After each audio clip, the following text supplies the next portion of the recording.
To apply the keypad, first peel off the adhesive backing. Line up the wires inside the keypad with the corresponding buttons on the decal outside.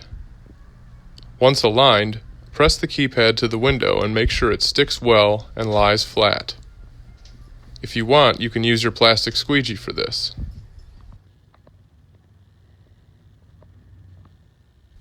When properly installed, the blue tab will be hanging from the bottom right corner of the keypad. The FT48 controller is located in a silver bag in the stand box. Open it up and plug it into the keypad.